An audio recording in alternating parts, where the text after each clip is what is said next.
వచ్చినాం కాబట్టి రైట్ ఈ రోజు రైట్ కూడా కార్తిక్ గారు ఇంకా మాట్లాడదామండి.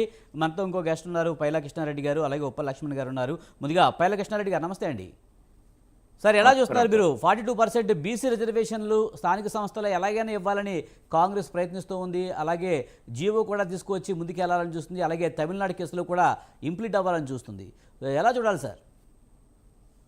సార్, ముందుగా మీకు స్వతంత్ర టీవీ ప్రేక్షకులకు అలాగే ఈ చర్చా వేదికల్లో పాల్గొంటున్న అందరికీ నమస్కారాలు తెలియజేసుకుంటూ, ముఖ్యంగా కాంగ్రెస్ పార్టీ నాయకులు ఇందాక మాట్లాడుతున్న అంశాలలో కరెక్ట్ అయిన శాస్త్రీయ పద్ధతిలో బీసీ కులగణన జరగలేదనేది స్పష్టంగా అయిపోయింది. వ్యక్తులు చేసే వారి వృత్తి ప్రకారంగా బీసీలలో చేర్చినామంటున్నారు. అంటే ఓసీలలో కూడా కొంతమంది బీసీ సామాజిక వర్గం చేసిన వాళ్ళు ఈరోజు నా దగ్గరనే చాలా మంది కూడా వచ్చేసి కార్పెంటర్గా చేస్తున్నారు. కొంతమంది వచ్చేసి ఇంటీరియర్ డెకరేట్ అని చేస్తున్నారు. ఒక్కొక్కరులాగా కులం ఏదైనా పని ఎక్కడ అవకాశం ఉంటే అక్కడ చేస్తున్నారు. దాని ప్రకారంగా వీళ్ళు రిజర్వేషన్లు తీసుకున్నారా? వారికి ఏమన్నా స్పష్టత ఉందా? కాంగ్రెస్ పార్టీలో ఇందాక మాట్లాడినది వారి పార్టీ విధానమా, ఈయన వ్యక్తిగత విధానమా చెప్పాలి. నోటికి ఏది వస్తుంది మనం ఒకటి కార్తిక్ గారు, మీరు మాట్లాడినప్పుడు బీజేపీని ఎంత విమర్శించినా నేను ఆగాను. మీకు కులాల ప్రతిపాదికన చేశారా, వృత్తి ప్రకారంగా మీరు కులగణన చేశారా? అది స్పష్టం చేయాల్సిన అవసరము కాంగ్రెస్ పార్టీకి ఉన్నది. ఇప్పుడు కార్తిక్ గారు మాట్లాడిన దాని మీద సమాధానం వాళ్ళు నెక్స్ట్ వారు అవకాశం వచ్చినప్పుడు చెప్పాలి. రెండో అంశము, ఈ బీసీ ఇప్పటికిప్పుడు తీసుకొచ్చేసి ఇంత అడావుడి చేస్తున్న దానికి, బీసీలను మోసం చేయడానికి, అలాగానే తెలంగాణ ప్రజల్ని మోసం చేయడానికి, ఏదో మోసం చేసి ఎలక్షన్లో లబ్ధి పొందడానికి కాంగ్రెస్ పార్టీ ఆడుతున్న ఒక పెద్ద నాటకము. ఏదైతే వీళ్ళు 2 సంవత్సరాలు సుమారుగా ఇంకొక 4 నెలలు పోతే 20 నెలల కాలంలో వాళ్ళ పాలనలో ఎట్లాగో స్థానిక సంస్థల ఎలక్షన్స్ ఉంటాయి, ఎంపీటీసీ జెడ్పీటీసీ ఉన్నాయి, సర్పంచ్ ఎలక్షన్స్ ఉన్నాయి, సొసైటీ ఎలక్షన్స్ ఉన్నాయి, రాబోయే మున్సిపల్ కార్పొరేషన్స్ ప్రతి ఎలక్షన్స్ ఉన్నాయి. వాటన్నిటికీ రిజర్వేషన్లు ప్రతిపాదించాలంటే వాళ్ళది ముందు తీసుకురావాలని ఈ కార్యాచరణ వాళ్ళు ప్రభుత్వంలోకి రాగానే ఎందుకు చేపట్టలేరు? ఎందుకు హైకోర్టు నుంచి ఒకటి ఈ డేట్ కల్లా మీరు ఎలక్షన్స్ పెట్టాలని రాగానే అడావుడిగా ఒక ఆర్డినెన్స్ తీసుకొచ్చేసి ఆడ తీసుకుపోయి ఇది చేయట్లేదు, వీళ్ళు చేయట్లేదు, వాళ్ళు చేయట్లేదు అనేది డ్రామాలు తప్ప, వీళ్లకు చిత్తశుద్ధి ఉంటే ఎప్పుడో దీనిపైన కార్యాచరణ చేయాల్సింది. ఎలక్షన్ల ముందే చేస్తే ఇదంతా పెద్ద స్టంటు. రేవంత్ రెడ్డి గారి స్టంట్ ఎంత పెద్దగా ఉంటుందో అందరికీ తెలుసు. ఆయనకు అసలే పాలన చేతనైతలేదు. ఇంకొక ముఖ్య విషయము, ఈ 20 నెలల కాలంలో దగ్గర 50 సార్ల కంటే పై చిలుకులు ఢిల్లీకి పోయిండు సీఎం అంటే ఇక్కడ 2 అంశాలు.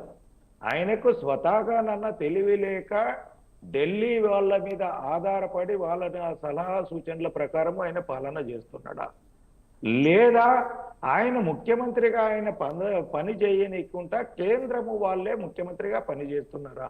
దేనికి ఇన్నిసార్లు ఢిల్లీకి వెళ్తున్నాడు?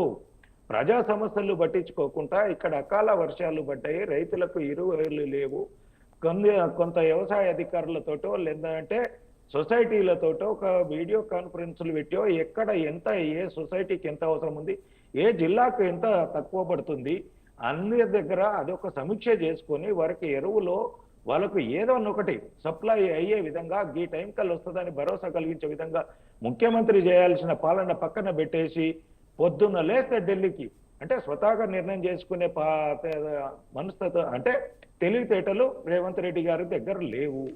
ఈ అంశము కూడా, ఈ బీసీల అంశము కూడా ఈయన చేతిలో ఏమి లేదు. ఢిల్లీ వాళ్ళు ఒక నాటకం ఆడుతున్నారు, ఒక డ్రామా వేయమంటున్నారు ముఖ్యమంత్రిని.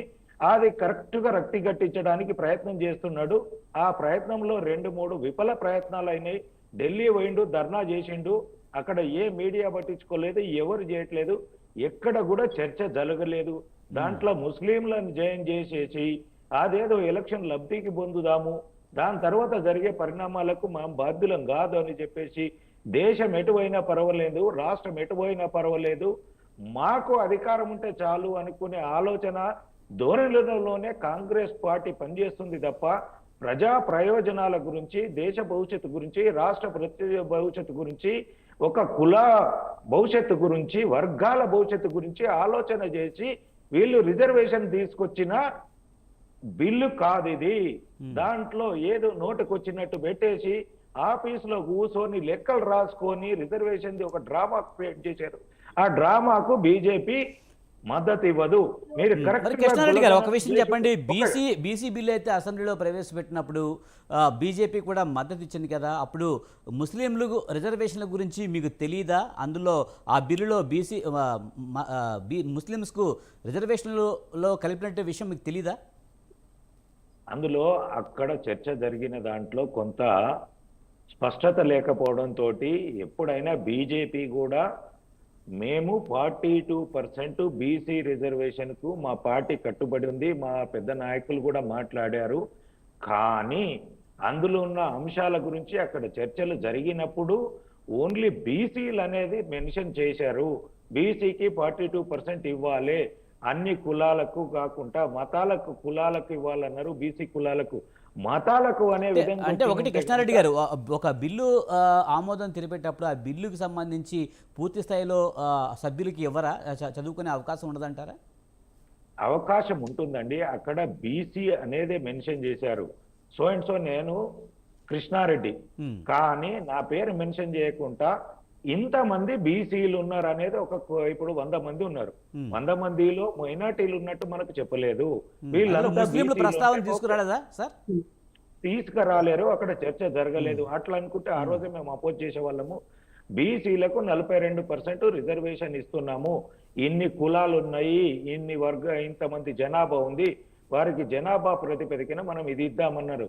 తరువాత లెక్కలు తీసుకొని ఏ కులాలు కలిపారు, ఎవరిని కలిపారు అన్నప్పుడు దాంట్లో తర్వాత మా దాంట్లో చర్చా వేదికలలో కానీ ఎక్కడనైనా అక్కడ మాకు వచ్చిన ఇన్ఫర్మేషన్ ముస్లింలు మైనార్టీస్ తీసుకొచ్చేసి వాళ్ళని కూడా బీసీలలో కలిపేసి వాళ్లకు 10% చేశారండి.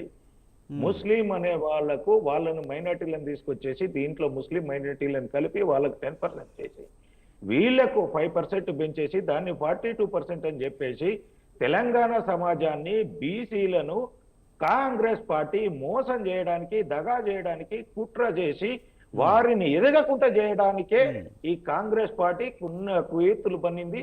దాన్ని బీజేపీ అడ్డుకుంటుంది. దాని మీద ఎప్పటికైనా బీజేపీ 42% కు సపోర్ట్ చేస్తుంది, మద్దతు ఇస్తుంది.